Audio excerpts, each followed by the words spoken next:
বন্ধুরা, আমি এখন মিলান এয়ারপোর্টে রয়েছি, ইতালিতে যেটা। তো আজ রাত্রে flight, return flight. So tour complete. Milan bye bye, bye bye Milan, bye bye Italy, bye bye Europe. খুবই খারাপ লাগছে, মন খারাপ লাগছে।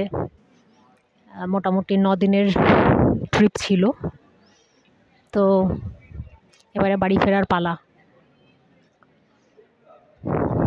এখন বোর্ডিং পাস হয়ে গেছে, লাউঞ্জে বসে আছি এখন। ওকে, আপনাদের সঙ্গে মিট করব 13th-এ। Okay, bye bye, bye bye Italy, bye bye Milan, bye bye Europe.